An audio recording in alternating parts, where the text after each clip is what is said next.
오늘 하나님 말씀은 사무엘하 17장, 18장 우리 두 장 말씀을 보도록 하겠습니다. 다윗의 아들 압살롬과 그의 아버지 다윗과의 그러한 전투에서 이 압살롬이 이제 죽음을 당하는 그런 끔찍한 그런 사건을 오늘 보면서 오늘 이 말씀을 통해 우리가 들어야 될 하나님의 교훈의 말씀이 무엇인지를 잘 새기는 이 시간이 되었으면 좋겠습니다. 사무엘하 17장 이 시간 1절부터 5절까지 구약 490페이지 17장 1절부터 5절 말씀 한 절씩 교독하시겠습니다. 아히도벨이 또 압살롬에게 이르되 내가 사람 12,000명을 택하게 하소서. 오늘 밤에 내가 일어나서 다윗의 둘을 추적하여 그가 곤하고 힘이 빠졌을 때 기습하여 그를 무섭게 하면 그와 함께 있는 모든 백성이 도망하리니 내가 다윗 왕만 쳐 죽이고 모든 백성이 당신께 돌아오게 하리니 모든 사람이 돌아오기는 왕이 찾는 이 사람에게 달렸음이라. 그리하면 모든 백성이 평안하리다 하니 압살롬과 이스라엘 장로들이 다 그 말을 옳게 여기더라. 같이요. 압살롬이 이르되 아렉 사람 후세도 부르라. 우리가 이제 그의 말도 듣자 하니라. 아멘. 17장 18장을 통해서 우리가 특별히 주목해야 될 것은 강의 안에 있는 것처럼 우리가 이 세상을 볼 때 악이 참 득세하는 걸 보고 또 악한 자들이 때로는 잘 되는 것들을 눈으로 보면서 우리가 살아가고 있는 것이 현실입니다. 원수사탕마귀만이 아니라 이 세상에 정말 어떻게 보면은 사단이 원하는 대로 살아감으로 정말 악한 일을 행함에도 불구하고 참 어떻게 하면 이렇게 잘 사는 악이 득세하는 이런 세상 가운데 저와 여러분들이 살아가고 있습니다. 근데 그럴 때마다 우리가 제3자의 모습에서 볼 때는 별일 없지만 나와의 어떤 정말 직접적으로 연관된 그런 정말 당사자가 된다고 한다면 악이 득세할 때마다 두렵죠. 무섭죠. 어찌할 바를 모르죠. 그들의 계략 앞에서 속수무책으로 당할 것 같은 불안한 마음이 우리에게 있죠. 그러나 이 사무엘하 17장 18장을 통해서 우리에게 주시는 하나님의 교훈은 악이 아무리 득세하고 그들이 우리를 해하려 한다 할지라도 두려워하지 말라는 거예요. 두려워하지 말라는 거예요. 그 얘기를 오늘 말씀이 우리에게 교훈으로 주고 있고요. 뿐만이 아니라 또 하나는 악이 득세하다 보면 우리가 움츠리기 쉬워요. 그래서 나만을 위해 살기 쉬운 것이 저와 여러분들이에요. 두려우면 두려울수록 위축당할수록 남을 헤아리는 마음이 없어요. 그런 게 아니라 오히려 악이 득세한 이 세상 우리들만 힘든 게 아니라 그들로 인해서 많은 사람이 힘들 거 아니에요. 그러니까 그런 사람들을 오히려 배려하고 오히려 도와주고 오히려 손을 펴는 그런 삶을 살아야 한다는 거예요. 그러면 우리가 그런 어려운 일에 맞닥뜨렸을 때 하나님의 위로가 그들을 통해서 우리들에게 임한다는 사실을 잊어서는 안 돼요. 잠언에서도 우리의 삶이 남을 돌보지 않고 심지어는 내가 지극히 아껴도 오히려 빈궁하게 되고 가난케 되고 너의 삶을 돌이켜보라 그래요. 그러니까 우리들의 삶이 힘들다고 해서 움츠리면 안 돼요. 어떻게든지 간에 우리는 정말 손을 펼 수 있는 사람이 돼야 되고 그러면 하나님이 그런 우리가 환난, 우환을 만날 때 돌보시는 그러한 손길이 있다는 것을 우리가 머리로만 아는 게 아니라 삶 속에서 특히 다윗처럼 우리가 경험하는 저와 여러분들이 돼야 한다는 거죠. 이런 것들을 오늘 이 말씀을 통해서 살펴봤으면 좋겠습니다. 17장에 나와 있는 내용은 다윗이 이제 압살롬에 의해서 야반도주하게 되지 않습니까? 그 쫓겨나갈 때 얼마나 비참합니까? 시므이, 이 사울왕의 같은 지파에 있었던 시므이는 정말 이렇게 저주를 따라오면서 퍼붓고 있고 정말 이런 상황 속에서 다윗은 정말 죽을 맛이죠. 그렇지만 그런 가운데서도 다윗은 자기가 할도리를 지혜를 발휘하죠. 예를 들면 자기 친구인 후세를 이렇게 가짜로 이렇게 항복하고 전향시켜서 압살롬을 돕도록, 그래서 압살롬 무슨 계략이 있는지 그것을 자신에게 알게 해달라고 하는 그런 역할을 할 수 있도록 후세를 돌려보내질 않나. 제사장을 비롯한 이 법궤를 가지고 막 오지 않습니까? 레위인들이 다시 돌아가라고 얘기하질 않나. 심지어는 저기 이 블레셋 지역에서 다윗을 따라왔던 그런 사람에게 대해서도 같이 따라가겠다. 그러지 마라. 그렇게 힘들게 돌아다니고 쫓아다니면 얼마나 어렵냐. 그냥 너의 그 함께하는 무리들과 함께 그냥 거기에 남아 있어라.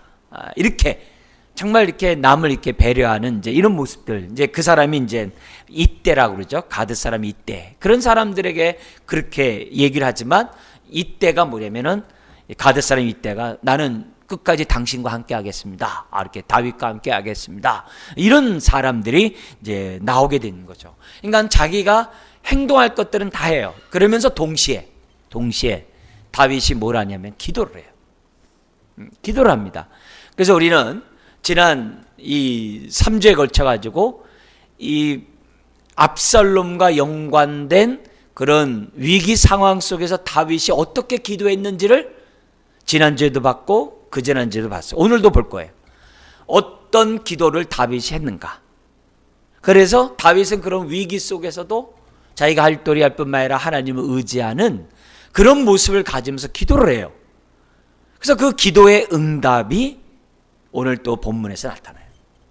그래서 특별히 이렇게 이제 17장, 18장 이런 모습에서 보면은 다윗이 그렇게 압살롬에 쫓겨나가서 얼마나 찬잇을 맞겠어요. 그러나 그 가운데서 다윗을 하나님을 의지하고 기도함으로 응답받는 이런 다윗이 오늘 저와 여러분들의 경험이 될 수 있도록 오늘 말씀 잘 귀담아 듣고 마음에 새겼으면 좋겠습니다. 17장 1절 29절에 보면 하나님 앞에 참여하는 그 다윗의 모습을 보면서 하나님의 도우시는 그 모습이 나오는데요. 먼저 우리 17장에 나와 있는 내용을 강의안에 따라 좀 보십시오. 압살롬 편에 섰던 이 모략가 아히도벨이 지금 압살롬에게 뭐라고 얘기하냐면 기습작전을 피자는 거예요. 정예 군인 12,000명을 자기에게 달라는 거예요. 그래가지고 도망가기 바쁘고 또 피곤해 있는 이 다윗을 갖다가 기습하면 백성들이 무서워서 다 도망갈 것이고 다윗만 남을 터인데, 그때 다윗을 내가 쳐 죽이겠으니 자신에게 12,000명의 아주 이렇게 군대를 자기에게 달라고 이 아히도벨이 얘기를 합니다. 그러자 압살롬과 함께 했던 장로들이 옳게 여겼어요. 그렇게 되면은 이 전쟁은 금방 끝날 것이다, 이렇게 생각을 한 거죠. 그런데 갑자기 압살롬이 5절에 후세를 들라 하는 거예요. 후세가 뭐냐면 거짓 항복을 했었잖아요. 내가 아버지를 섬긴 것처럼 당신을 섬기겠습니다. 나는 하나님과 백성이 압살롬 당신에게 행했기 때문에 나는 하나님이 향한 당신에게 나는 당신을 섬길 것입니다. 이렇게 위장적으로 자기가 이렇게 항복을 하지 않았습니까? 그 후세를 부르라는 거예요. 왜냐하면 그 후세도 모략가거든요. 다윗이 이제 누구보다 잘하는 사람이거든요. 그러니까 후세를 부르라 이렇게 얘기하니까 후세가 딱 나와가지고 이 아히도벨의 계략을 갖다가 아주 정말 이렇게 파괴시키고 자신의 생각대로, 자신의 전략대로 압살롬과 그 자리에 있는 장로들이 따르도록 후세가 지혜를 발휘했다는 거예요. 어떻게 지혜를 발휘했냐면은 이렇게 얘기를 합니다. 지금 7절에 이렇게 얘기를 해요. 후세가 압살롬에게 이르되 이번에는 아히도벨이 베푼 계략이 좋지 아니하니라. 지금 기습작전 12,000명 데리고 하자고 그랬잖아요. 이번엔 좋지 않습니다. 왜냐? 다윗과 그와 함께한 군인들을 용서합니다. 그렇게 널브러져서 피곤해서 이렇게 있지 않는다는 거죠. 다윗은 이미 혼자서 어느 굴에 숨어서 자신을 벗어 피했을 것입니다. 그렇게 지금 뭐냐면 다윗의 다윗됨을 갖다가 이 후세가 각인시키는 거예요. 도망갈 것 같지만 다윗은 전쟁에 능한 왕입니다. 그는 백성과 함께 자지 않을 것입니다 하면서 8절에 얘기해요. 그래서 9절에 어느 굴에 숨어 있는데 그러다가 혹시라도 우리가 기습작전을 당하면 갑자기 군인들이 사기를 벌일 것입니다. 그렇게 하지 말고 오히려 이스라엘의 모든 지파에게 명령해가지고 대군을 모아가지고 어디 가봤자 거기 뭐 암몬 모압 이런 나라들이니까 머리도 못 갈 거라는 거예요. 대군을 다 모아가지고 다윗을 잡는다 할지라도 잡는다 할지라도 늦지 않습니다. 그러면서 뭐라 그러면은 12절 이렇게 얘기해요. 이스라엘 단에서부터 브에세바까지 저 북쪽에서 남쪽까지 사람들을 다 모으고 12절 읽겠습니다. 우리가 그 만날 만한 곳에서 그를 기습하기를 이슬이 땅에 내림같이 우리가 그의 위에 덮여 그와 그 함께 있는 모든 사람을 하나도 남겨두지 아니할 것이요. 다윗만이 아니라 다윗을 추종하는 모든 요압 군대 장관부터 시작해서 다 죽여야 된다는 거예요. 그리고 심지어는 13절에 어느 성에 들어가면 밧줄을 끌어다가 작은 돌 하나라도 그 성에 돌 위에 돌이 남지 않도록 다 끌고 와버리는 거예요. 그러니까 14절에 압살롬과 이스라엘의 모든 사람이 아히도벨보다 더 낫네? 이렇게 사람들이 받아들이도록 후세가 사람들을 교란시킨 거예요. 근데 이렇게 교란시킨 데는 두 가지 이유가 있어요. 첫 번째는 뭐냐면은 하나님이 이 압살롬의 이 계략, 아히도벨의 계략을 하나님이 파기로 결정하셨다는 것이 첫 번째예요. 하나님이 배후 역사했다는 거예요. 두 번째가 있어요. 후세가 말을 할 때요 설득력이 좋았어요. 목사인 저는요 후세가 한 걸 갖다가 흉내 내려고 해도 잘 안 돼요. 근데 이 후세는요 이 말을 할 때 그림 언어를 써요. 지금 제가 여러분이 말씀드렸습니다만 지금 이 한번 이거 들은 건요 후세가 어떻게 아히도벨의 그런 계략을 갖다가 무너뜨리는지를 여러분 나중에 10년 20년 지나도요 지금 들었던 얘기를 갖다가 지금 정말 딴 생각 안 하고 정신차리고 들었다면은 10년 20년 가도 안 잊어버리는 말이에요. 후세는요 그림 언어를 써요. 그림 언어를 써요. 지금 성도 뭐예요? 밧줄로 끌어다가 다 끌고 간다. 이슬이 내리는 것처럼 싹 없앤다. 당신의 부모는 어떻게 하면 용사다. 예. 심지어는 그들은 지금 뭐냐면 사자 같은 마음을 가진 용사의 아들이라도 지금 어떻게 돼요? 막 이렇다 하면서 막 언어 자체들 갖다가 다 그림 언어를 써요. 그림 언어는요 오래 각인돼요. 그러니까 아히도벨 12,000명 나에게 줘서 기습작전하게 하세요 이 말하고 그림 언어까지 쓰면서 설득을 하니까 압살롬과 많은 장로들이 어떻게 돼요? 할 말이 없는 거예요. 거기에 금방 넘어가는 거예요. 이걸 갖다 사기꾼들이 그렇게 잘 사용한대요. 그림 언어를 써가지고 사람들의 마음을 쏙쏙쏙 빼는데 정신 바짝 차리세요. 그래서 그림 언어를 쓰는 사람이 선한 사람 건 잘 듣지만 선하지 않은 사람에게는 아예 처음부터 귀를 닫는 것이 여러분의 마음을 지키는 데 있어도 도움이 돼요. 어쨌든 이 두 가지 모습 속에서 지금 어떻게 돼요? 하나님이 후세의 말을 듣도록 하나님이 하셨다는 것을 우리에게 보여줍니다. 자, 그러면서 14절 말씀을 한번 읽도록 하겠습니다.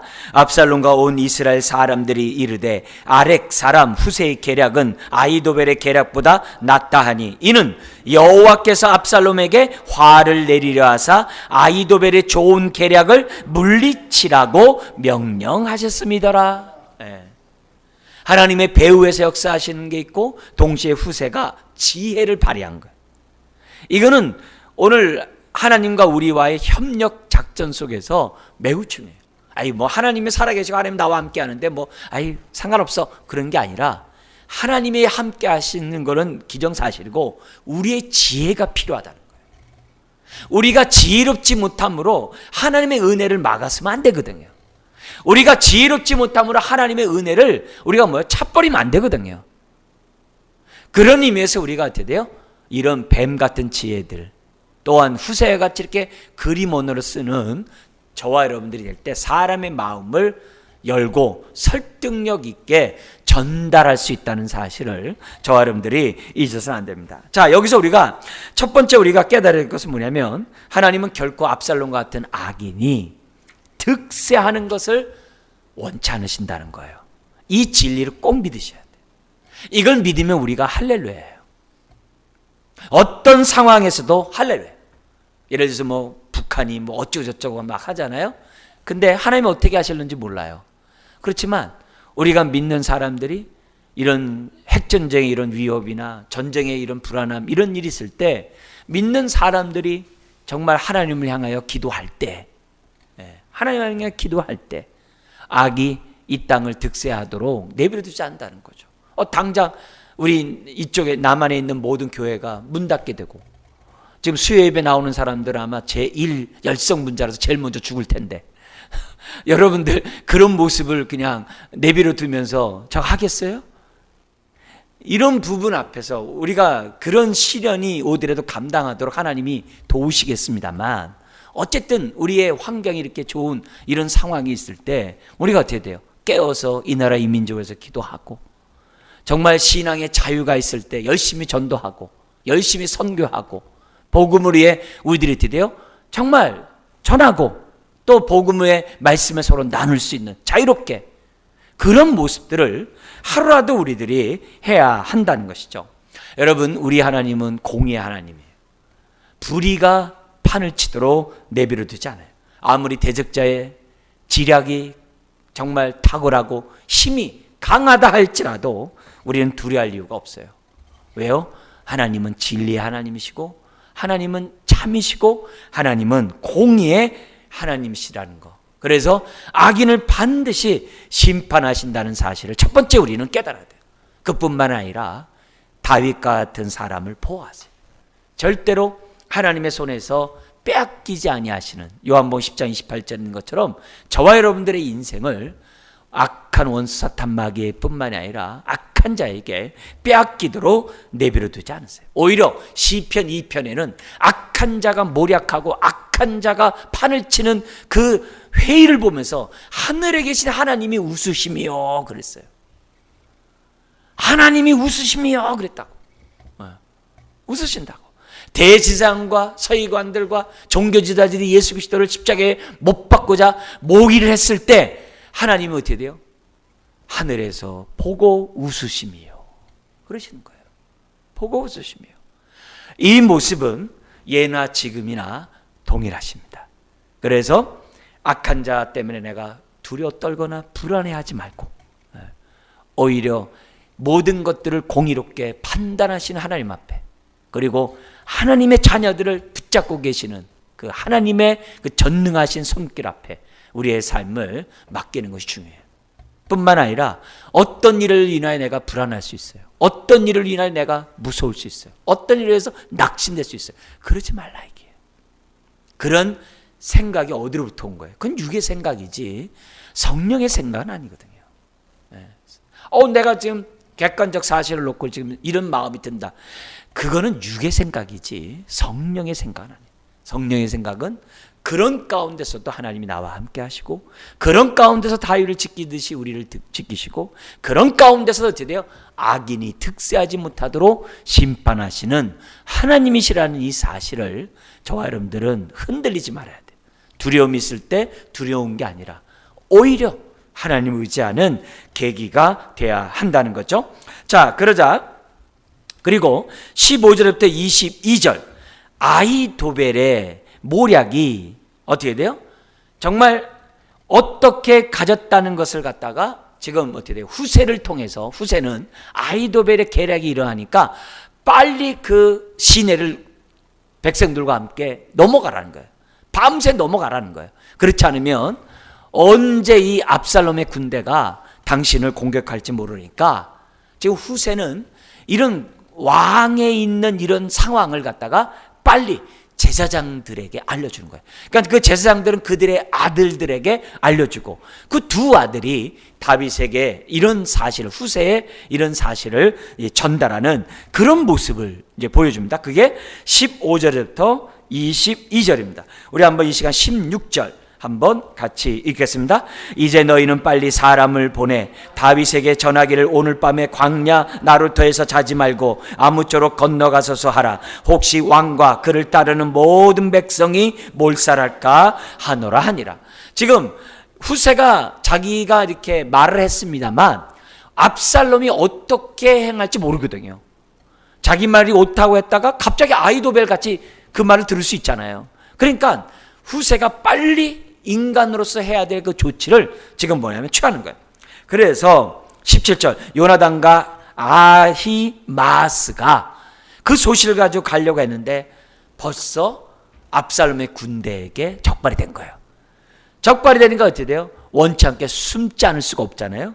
그래서 어느 집에 이 18절에 바후림에 어느 집에 딱 들어가니까 그 집안에 있는 여인이 그를 갖다 우물에다 숨겨주고 그 위에다 어떻게 돼요? 거기 이 뭐냐면 19절에 찌은 곡식을 그 위에 널며 전혀 알지 못하더라. 마치 기생나합이 12 정탐꾼 속에서 2명의 정탐꾼을 갖다 보내지 않습니까? 2명의 정탐꾼을 보내가지고서 그 기생나합이 이렇게 보호해줬던 것처럼 이런 여인이 지금 뭐냐면 등장하는 거예요. 이게 뭐냐면 하나님의 역사하심이에요. 하나님의 함께하심이에요. 이런 모습 속에서 지금 어떻게 돼요? 다윗에게 그 소식이 이제 전달되게 되는 이런 일이 생겨나게 됩니다. 그리고 나서 23절부터 26절에 보면은 아히도벨이 자신의 계략이 실패됐다는 것을 알고 벌써 판단에 딱 서는 거예요. 아, 이건 다윗을 이길 수 없다. 그래가지고 자기 고향에 가서 목매달아 죽는 그런 일이 지금 뭐냐면은 이제 벌어지게 됩니다. 그리고 나서 24절부터 26절까지 다윗은 어떻게 하든지 간에 그 시내를 다 건너서 사람들과 함께 어떻게 돼요? 마하나임에 이르는 이런 장면이 이제 등장하게 되고 압살롬은 벌써 저 단에서부터 부엘사바 북쪽 남쪽에서 모든 군사를 모아가지고 지금 뭐예요? 이들도 시내를 건너가지고 지금 요단강 동쪽에서 아버지의 군대와 지금 어떻게 돼요? 진을 치고 있는 장면이 지금 26절까지 나오게 됩니다. 자, 이런 모습 속에 27절부터 29절까지 보면은 어떤 사람이 등장하냐면 다윗이 마하나임에 이르렀을 때 암몬 족속에 속한 이방 족속이에요.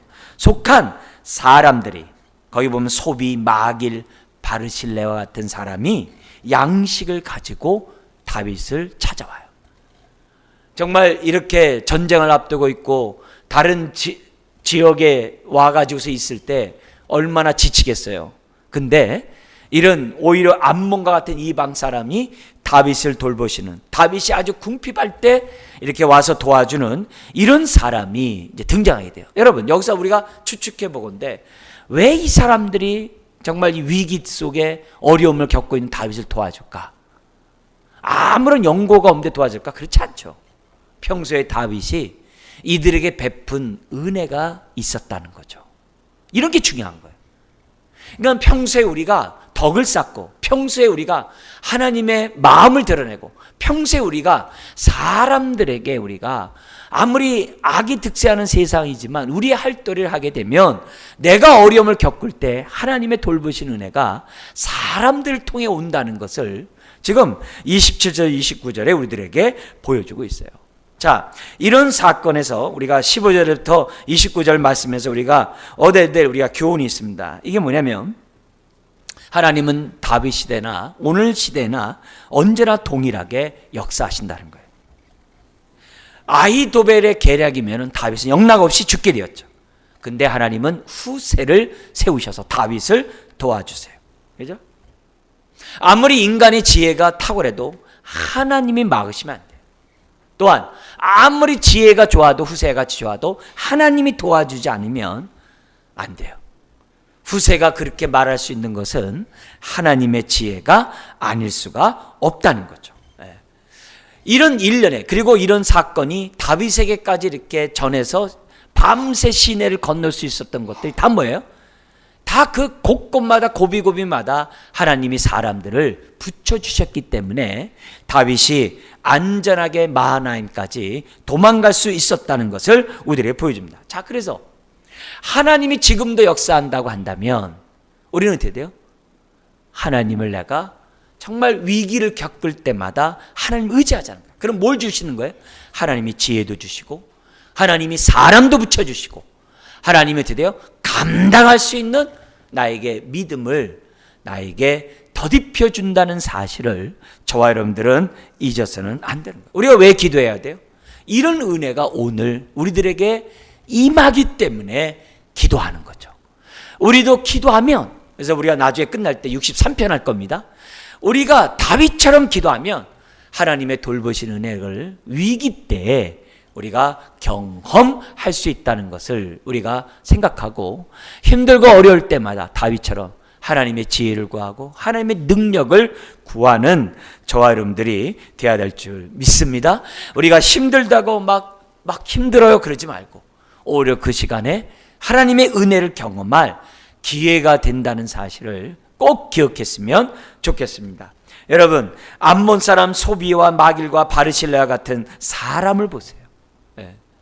정말 이런 사람이야말로 하나님을 경외하는 사람이죠. 남들이 어려울 때 오히려 그들을 돌볼 수 있는 이 배려의 이런 모습, 이런 것들이 얼마나 정말 우리가 본받아야 될 마음이 아닐 수 없어요. 29절 이들의 말을 한번 우리가 읽고 우리가 18장 넘어가는데요. 한번 우리 29절 한번 읽겠습니다. 꿀과 버터와 양의 양과 치즈를 가져다가 다윗과 그와 함께한 백성에게 먹게 하였으니 이는 그들 생각에 백성이 들에서 시장하고 고나고 목마르겠다 함이로라. 그죠? 여러분, 남들에게 배려하는 건요 훈련해야 돼요. 네, 훈련해야 돼요. 특별히 대접받고 싶은 대로 대접하라고 하는 그 황금률 있죠. 산상수훈에 그 말씀을 마음에 딱 새기고 우리가 어떻게 돼요? 훈련을 자꾸 해야 돼요. 어느 정도까지 훈련했냐? 몸에 익을 때까지 해야 돼요. 옛날에 원종수 그 감리교 그 권사라는 사람이 있어요. 그분이 이제 꼴등하다가 하나님 은혜를 받게 해가지고서 졸제 서울대 간 사람이에요. 대전 고등학교에 있다가 졸제 갔는데 그분이 옛날에 제가 부교육자 시절에 그 교회에 와서 간직을 했어요. 그래가지고 그 내용을 이렇게 들어보니까 기가 막히더라고요. 근데 하나님 은혜를 줬는데 책을 읽으면요 몇 페이지부터 시작해서 그 다 이게 복사로 머릿속에 다 들어왔대 이렇게. 그래서 어느 질문 있으면 이렇게 가만히 있으면 책장이 넘어가가지고 그 책장에서 찾아가지고 답을 썼다는 거예요. 근데 하나는 안 되는 과목이 있었대요. 그게 수학이래요. 수학은 외워서 될 일이 아니래요. 그렇지만 서울대 거기 의대 거의 꼴찌로 간신히 들어갔지만 수석으로 졸업을 하고 미국에서 그 의사거든요. 근데 그분이 자기가 그 미국에 가가지고서 정말 많은 하나님의 은혜를 경험했는데 그때마다 자기가 어린 시절에 자기 부모가 자기네들은 먹을 것도 없는데 그 거지 같은 이런 사람이 있으면 집에 데려다가 목욕시키고 그가 원기가 회복할 때까지 아랫목에 누이시고 그게 뜨거운 밥을 해주는 그 부모님, 이런 그 어렸을 때 그 모습이 자기는 싫었는데 어느 순간에 그 모습이 딱 떠오르고 정말 그런 모습이 자기 안에 이렇게 하나님의 은혜 가운데 있는데 나중에 그러더래요. 그때 그 거지가 나였다 이렇게 얘기를 하시더라는 거예요. 자기가 누구에게 이렇게 도움을 줬으면은 막 이렇게 버스 탄 데서 누구에게 도움 줬으면 나중에 그래요. 그 어려웠던 사람이 나니라. 이러면서 예수님이 여러 모양으로 나타나가지고 자기에게 임하셨다는 이거 얘기를 알려주시다는 거예요. 그러니까 그분이 어렸을 때서부터 부모가 그렇게 했고 자기의 삶 속에 심지어 이렇게 입원비가 없는 사람 해가지고서 자기가 해가지고 보냈는데 그가 나였느니라. 뭐 이렇게 막 이렇게 나타나서 하나님이 고비고비 때마다 자기에게 베푸신 그 은혜들을 갖다가 생각해 볼 때 옛날에 내가 남들에게 베풀었던 그 모든 것이 결국 주님께 했던 것이고 자기가 어려울 때 자기가 그대로 다 이렇게 하나님의 돌보심을 받았다는 거예요. 여러분, 이런 의미에서 이렇게 우리가 생각해 볼 때 남을 배려하고 이러는 것들은 훈련 없이는 안 돼요. 네. 어느 한 순간에 되는 것이 아니에요. 익숙할 때까지. 그래서 바울이 우리에게 가르쳐준 것처럼 정말 죽게 대하듯 사람에게 대하고 싶을 때까지 끊임없이 대접받고 싶은 대로 대접하라. 이런 황금률을 잊지 말고, 인정받고 싶느냐? 남을 인정하라. 이런 모습으로 우리들이 살아갈 때 우리가 정말 이렇게 남도 배려할 수 있는 것이지, 더구나 이렇게 다윗같이 쫓겨다니는 이런 모습에게 했다가 나중에 무슨 해코지 당하려고요. 그러나 이 암몬 사람, 이런 사람들은 기꺼이 자기 제사를 내놓고 다윗을 도와줬던 것을 보게 됩니다. 자, 그러면서 18장에 넘어가서 압살롬의 패배와 요압이 압살롬을 다윗이 죽이지 말라고 했는데도 죽여는 이런 사건이 나옵니다. 자, 1절부터 8절에 보면 압살롬에 대한 다윗의 사랑이 나옵니다. 이제 전쟁을 벌이는데 다윗은 자기 부대를 셋으로 나눕니다. 요압과 그의 동생 아비새. 원래 이 사람도 용사예요. 근데 가드 사람 이때에게 한 군대를 맡겨요. 그래서 세 개의 군대가 지금 좌우와 정면과 좌우에서 협공 작전을 하도록 다윗이 전략을 짜는 거예요. 그리고 다윗은 이미 어떻게 돼요? 광야에서 10년간 도망 다녀봤잖아요. 사울왕을 피해서. 광야에 굉장히 익숙한 사람이에요. 그래가지고 어디로 이 전쟁터를 삼냐면은 수풀이 많고 낭떠러지가 있고 막 이런데, 정말 숫자가 중요한 게 아니라 싸움을 잘하는 사람이 유리한 그 지역으로 그들을 유인해 가지고 전쟁을 합니다.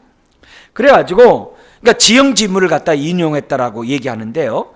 거기서 그러면서 뭐냐면 5절에 다윗이 뭐라면 압살롬을 만나거든 너그럽게 좀 대해달라. 왜? 전쟁하면 이기는 건 기정사실이거든요. 근데 6절부터 8절 한번 보도록 하겠습니다. 같이 한번 읽겠습니다. 이에 백성이 이스라엘을 치러 들로 나가서 에브라임 수풀에서 싸우더니 거기서 이스라엘 백성이 다윗의 부하들에게 패하매 그날 그곳에서 전사자가 많아 2만 명에 이르렀고 그 땅에서 사면으로 퍼져 싸웠으므로 그날의 수풀에서 죽은 자가 칼에 죽은 자보다 많았더라. 그러니까 이 지형지물을 이용해 가지고 전쟁하는 게 항상 용사들의 방법인데, 거기에 뭐예요? 압살롬이 전쟁을 해봤어야죠. 네. 다윗은 벌써 어떻게 전쟁하면 적은 숫자로도 이긴다는 것을 잘 알고 있는 거예요. 네. 이런 모습에서 결국 이제 압살롬은 전쟁에서 패하게 되는데요. 9절에서 18절을 보면 압살롬의 최후가 나옵니다. 9절부터 15절에 그가 도망가다가 나귀 타고 도망가다가 상수리 나무에 머리가 걸렸대요. 그러니까 자기가 평소에 자랑하던 그 머리 때문에 압살롬은 결국 죽음을 당해요. 자기의 자랑거리인 머리털이 상수리 나무에 걸려가지고 공중에 매달리고 그 밑에 있었던 나귀는 도망가 버리는, 정말 어떻게 보면은 웃지 못할 이런 해프닝이 자신의 자랑으로 인해서 패망을 당하는 이 모습을 보이게 됩니다. 그러자 압살롬이 달려있다는 얘기를 요압 장군에게 보고가 됩니다. 그러자 요압이 그래요. 왜 안 죽였냐? 만약 죽였다고 하면 당신도 나를 가만두지 않을 거다. 요압은 당신이 죽이면 내가 너에게 포상할 텐데 왜 안 죽였냐? 그러니까 다윗이 죽이지 말라고 하지 않았습니까? 그리고 당신도 나에게 책임을 물을 터인데 내가 어떻게 죽입니까? 그러니까 요압 장군이 가가지고서 심장에다 칼을 꽂은 거예요. 끔찍한 거죠. 자기 조카인데요. 그러니까 그런 모습에서 비참한 죽음을 달고 구덩이에 던져져 가지고 돌무더기가 돼요. 끔찍한 일이 압살롬에게 나오게 되는 거죠. 그러니까 이 요압은 다윗의 말을 지금 뭐예요? 거역한 거예요. 불순종한 거예요. 이 말은 뭐냐면 요압이 그만큼 권세가 막강했어요. 앞에서도 북이스라엘의 군대 장관이 북이스라엘을 자신에게 통째로 넘기겠다고 했을 때 요압은요, 자기 셋째 동생이 죽지 않았습니까? 그 이스라엘 그 군대 장관에게 쫓아가서 안갑해서 죽인 사람이에요. 그때 다윗이 정말 자기가 힘이 없음으로 인해서 요압에게 책망도 못한다고 그랬거든요. 그러니까 이런 사건을 통해서 요압은 압살롬까지 죽였기 때문에 그 반란군을 진압했잖아요. 요압의 권세는요 하늘을 찌르는 거예요. 그래서 다윗이 이젠 더 꼼짝 못해요. 그래서 안타깝게도 다윗이 임종할 때 솔로몬에게 저 요압 죽여라. 그래서 솔로몬이 왕이 되고 요압을 갖다가 죽이지 않습니까? 그러니까 이렇게 참 비참한 일이 어쨌든 벌어지게 되었는데, 이런 요압이 왜 죽음을 당할 수밖에 없었느냐? 겸손하지 못했거든요. 요압의 이런 교만함이 그를 패망하게 이끌었다는 것을 우리에게 보여줍니다. 자, 그러자 19절부터 33절 다윗이 꺼이꺼이 웁니다. 내가 대신 죽었으면 좋았을 텐데, 이렇게 그런 장면이 33절까지 나오게 됩니다. 자, 근데 이 승전보를 갖다 전해야 되는데 이 요압이 머리를 씁니다.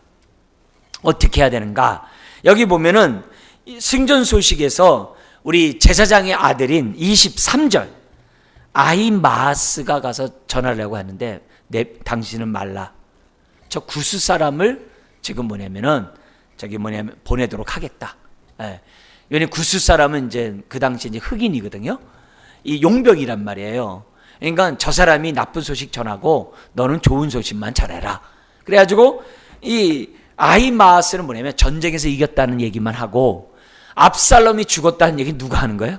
구스가 하게 하는 이런 일이 지금 요압에 의해서 이제 이루어지는 장면이 33절에 나옵니다. 그러나 이런 모습 앞에서 지금 다윗이 행하는 것은 다른 것이 아니죠. 33절 같이 한번 읽도록 하겠습니다. 왕의 마음이 심히 아파 문 위층으로 올라가서 우니라. 그가 올라갈 때 말하기를 내 아들 압살롬아, 내 아들 압살롬아, 차라리 내가 너를 대신하여 죽었다면 압살롬 내 아들아 하였더라. 이게 모든 부모의 마음이겠죠. 압살롬은 참 비참한 사람이었어요. 암논 사건, 자기 여동생의 그런 폭행 사건 이후로 11년 동안 압살롬은 칼을 가는 거예요. 11년 동안 그는 암논을 죽였죠. 자기 외갓집에 도망갔죠. 그리고 나서 돌아왔어도 다윗이 안 만나줬죠. 2년 만에 만났죠. 그러나 4년 동안 일을 갈다가 어떻게 돼요? 결국 반란 11년 하잖아요. 결국 압살롬은 자기 아버지에게 칼을 대는 그런 사람이었어요. 왜 그랬을까요? 다른 여러 가지 이유도 있겠지만은 무엇보다 그 안에 있는 분노를 다스리지 않았기 때문에 결국 이렇게 악수를 둘 수밖에 없는 압살롬이 되었다는 거죠.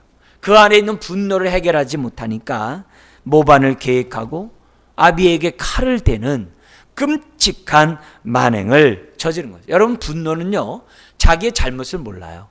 분노는요 자기 생각만 생각해요. 분노는요 자기 억울함만 생각하는 거예요. 다른 게 보이질 않아요. 자기 억울함만 생각해요. 그래서 분노는요 빨리 해결해야 돼요. 빨리 해결하지 않으면 우리가 이길 수가 없어요. 예를 들면 다윗이 시므이가 저주할 때 저주에게 그 말에 내가 분노를 가져보세요. 다윗이 주변에 자기를 돕고자 하는 하나님의 선한 손길 눈에 안 들어와요. 시므이 당장 죽이라고 그런다고. 그 시므이 한 사람 때문에 어떻게 돼요? 모든 게 다 우울한 거예요. 그거는 성령의 인도를 받는 게 아니에요. 압살롬과 같이 자신의 그 분노만 생각해가지고 모든 걸 다 좋은 일이 들어오지 않는 이런 일들은 바람직한 게 아니에요. 그래서 우리가 분노가 있을 때 쌓지 말고 빨리 하나님 앞에 풀어야 돼요. 사람에게 쏟지 말고 하나님께 빨리 풀어야 돼요. 상처도 빨리 하나님 앞에서 풀고 회복돼야 돼요. 그렇지 않으면 그것이 뭐예요? 나로 하여금 정말 악수를 두게 하는 그런 원인이 될 수 있다는 사실을 잊어서 안 돼요. 그래서 빨리빨리 내가 용서하는 것이 사단이 틈 많다는 거예요. 내가 빨리 상처가 치유받는 것이 사단이 나를 갖고 놀지 않게 돼요. 방어하는 길이에요. 그러니까 내가 빨리 깨끗해야 되고 빨리 털어버려야 돼요. 섭섭한 마음도 빨리 털어버려야 돼요. 그렇지 않으면 내가 악수가 돼요. 사단이 그걸 치고 들어온단 말이에요. 그걸 사용한단 말이에요. 그러면 내 인생의 스스로가 어지러운 거예요. 여러분, 이런 말 있잖아요. 타일 있잖아요. 타일. 우리 화장실에 타일로 있는데 거기 100개 타일이 있는데 하나가 깨졌어. 그러면은 자꾸 화장실 갈 때마다 어떻게 돼요? 아우 저거 깨졌네 저거. 나머지 99개가 안 볼 수 있어요. 왜? 그만큼 눈에 띄니까. 근데 그것 때문에 어떻게 돼요? 아유 화장실 다 깨져서 지저분하고 뭐 아유 뭐 저거야. 이렇게 발전하다 보면요 갈 때마다 기분이 우울해지는 거예요. 사람도 똑같아요. 사람도요 나에게 잘해주고 있는 사람도 있지만은 나에게 어떻게 돼요? 못하는 사람도 있어요. 근데 그런 사람들은 통계가 나왔어요. 미국의 이거 통계가 나온 거 보면요 나에 대해서 반대, 나에 대해서 그냥 싫어하고 나에 대해서 그냥 무조건 반대하고 나를 몰라도 반대로 하면 반대라는 사람이 100명 중에 2명에서 3명이랍니다. 어느 공동체나 2명에서 3명이래요. 근데 2명에 3명이 크게 들리면요 나는 다 뭐예요? 살맛이 안 나는 거예요. 네. 사람이 그렇게 돼 있어요. 반대도 똑같아요. 2명에서 3명은요 이유하여튼 간에 그냥 무조건 찬성하는 사람들이래요. 그래서 양극단에 무조건 반대하고 무조건 찬성하는 2, 3명 그 대여섯 명의 말에 대해서는요 귀담아 듣지 말라는 거예요. 다윗도 마찬가지. 다윗이 이렇게 쫓기는 가운데서도 암몬 사람이 도와줬잖아요. 다윗이 이렇게 쫓기는 가운데서 함께하겠다고 이때라는 가드 사람도 있었잖아요. 다윗이 이렇게 쫓겨나도 어떻게 돼요?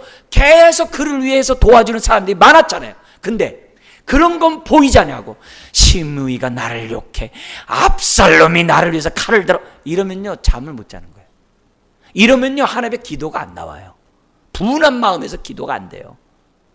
그게 아니라 슬픔적인 요소들이 많이 있어도 하나님이 지금도 역사하심을 믿고 그리고 하나님의 선한 손길이 사람들을 통해서 나에게 온다는 것도 또한 믿고 우리들이 어떻게 돼요? 그런 가운데서도 시므야 같은 사람들 2-3명 오케이 그냥 한쪽 귀로 듣고 한쪽 귀로 흘러버리고 하나님에 맡기고 내가 할 도리를 해나간다면요 우리의 삶이요 정말 복되게 살아요. 세상은 그렇대잖아요. 상처 준 사람은 없는데요 받은 사람은 너무 많아요. 세상에 그게 상처를 준 사람 없대. 내가 언제 상처였냐고 그래요. 그러나 나는 다 받았는걸요. 그러지 마시고 상처를 주더라도 나에게 뭐예요? 상처를 주지 않은 사람이 97, 8명이에요. 그걸 항상 생각해야 돼요. 네. 여러분 교회 일을 하다 보면 어떻게 돼요? 나에 대해서 반대 아닌 반대하는 사람을 만날 수 있어요. 거기 신경 쓰면 사역 안 해요. 아, 내가 뭐 비싼 밥 먹고 내가 뭐 욕을 왜 먹어? 나 안 해. 이런다고. 그건 사단의 소리를 들은 것이 성령의 소리를 들은 게 아니에요. 디모데후서가 뭐예요? 욕 먹기를 각오하고 봉사하래요. 욕 먹기를 각오하고 주의를 하라는 거예요. 우리 예수님도 뭐예요? 애매히 고난을 당했다 그랬어요. 애매히 고난을 당했다 그랬어요. 우리가 무슨 쌤입니까? 예수님도 멸시천대 받는데 우리는 지금 대접만 받으려고 합니까? 그렇게 하면 안 된다는 거예요. 여기에서 우리들이 극복을 해야 돼요. 이걸 극복 못하면 2-3명 때문에 주의를 못해요. 못합니다. 나만 손해예요. 나만 손해예요? 하나님 나라도 손해죠. 교회도 손해죠. 그러면 안 돼요. 직장 생활과 똑같아요. 나에 대해서 괜히 미워하는 사람, 쟤가 2-3 사람 중에 하나인가 보다. 이렇게 생각하면요. 직장 생활 괜찮아요. 하나님 귀 둘 주셨잖아요. 한쪽 귀 듣고 한쪽을 흘러버리면 되죠. 거기에 내가 막 상대방은 내게 상처 준지도 몰라요. 나만 그러는 거지. 나만 손해. 그러지 말고 우리 안에 있는 이런 마음들을 자꾸 버리지 않으면 육의 생각을 하게 돼 있어요. 성령의 생각을 하면서 지금 어떻게 돼요? 우리들이 해야 될 도리들을 저와 여러분들이 해야만 하는 거죠. 그래서 하나님은 지금도 역사하세요. 그리고 나를 지지해주는 여기 오늘 다윗 옆에 있는 사람들 같은 사람이 내 옆에 있어요. 그런 사람을 소중히 여기고 그런 사람들과 함께 주의를 하는 또 가정을 세워가고 교회를 세워가는 저와 여러분들이 되어야만 한다는 거죠. 네. 여러분 다윗처럼 위기를 당할 때 돌봄을 받을 수 있는 사람이 되어야 돼요. 다윗이 평소에 악을 행했어 보세요. 누가 돕겠어요? 다윗이 평소에 도와주는 그런 모습을 가졌기 때문에 위기 때 다윗도 받은 거예요. 다윗의 위로자가 되었던 그런 사람처럼 오늘도 어떻게 돼요? 다른 사람에게 위로자가 될 때 그 사람이 다윗이 될 수 있는 거예요. 그 사람을 통해 하나님의 역사가 또 일어날 수도 있는 거예요. 오늘 이런 모습에서 하나님 정말 우리들이 어려움이 있다고 해서 위축당하지 말고, 왜? 하나님 막으시니까. 그 가운데서 내가 정말 나의 일에만 전전긍긍하고 그러지 말고 내 할 도를 다 하자. 하다 보면 두세 명이 나에게 부정 아닌 부정을 한다 하더라도 스트레스 받지 말자. 그건 주님도 그랬다. 오히려 내가 그 가운데서 믿음으로 내가 더욱더 주 앞에 엎드리면서 맡기면서 하자. 이게 오늘 우리가 주님을 따라가고자 하는 저와 여러분들 가져야 될 태도인 줄 믿습니다. 자, 끝으로 우리 시편 63편 다윗이 어떻게 기도했기에 응답받았는가 우리 한번 보고 우리 예배 마치도록 하겠습니다. 좀 빨리 좀 나가도록 할게요. 시편 63편 우리 강의 안에 따라서 우리 한번 보도록 하겠습니다. 다윗이 찬잇을 맞으면서 어떻게 기도했는지 한번 보겠습니다. 같이 한번 읽겠습니다. 1, 2절 하나님이여 주는 나의 하나님이시라. 내가 간절히 주를 찾되 물이 없어 마르고 황폐한 땅에서 내 영혼이 주를 갈망하며 내 육체가 주를 앙모하나이다. 내가 주의 권능과 영광을 보기 위하여 이와 같이 성소에서 주를 바라보았나이다. 할렐루야. 광야가 성소가 돼버렸어요. 이게 기도하는 자들의 태도예요. 지금의 상황이 황폐한다고 해서 원망하고 낙심하지 않았어요. 오히려 하나님을 갈망했어요. 그죠? 하나님을 갖다가 부르짖었어요. 의지했어요. 성소에서 주를 바라봤대요. 광야가 아니에요. 하나님의 이름을 부르는 곳이 성소예요. 여러분의 일터가 여러분의 고통의 자리가 하나님을 만나는 성소라는 것을 우리들에게 보여주고 있다는 거죠. 여러분, 갈망할수록 영적 센서가 발달하게 돼 있어요. 하나님은 우리와 영원토록 함께 하신다 그랬어요. 영적인 미각이 살아나야 되듯이 영적인 우리가 뭐예요? 이런 촉감들이 우리들에게 살아나야 돼요. 자, 그러면서 3절에 7절 이렇게 갈망할 때 어떤 축복이 주어지는지 구구절제 나와요. 3절 제가 읽어드릴게요. 주의 인자하심이 생명보다 나음으로 내 입술이 주를 찬양할 것이라. 이렇게 나와요. 인간 인자하심을 체험하게 돼요. 기도하면 인자하심을 체험해요. 이 놀랍죠? 그러면서 4절에 이름으로 나의 평생의 주를 송축하며 주의 이름으로 말미암아 나의 손을 들리라. 체험할 뿐만이 아니라 평생에 주님을 송축하고 손을 들겠다라고 한단 말. 이 말은 무슨 말이에요? 하나님의 인자는 평생 끊이지 않는다 이 말이에요. 앞으로의 오는 어려움 속에서도 하나님의 인자는 동일할 것을 믿기 때문에 내가 뭐예요? 평생 손을 들고 주님을 찬양하겠다는 말이에요. 심지어는 5절 읽겠습니다.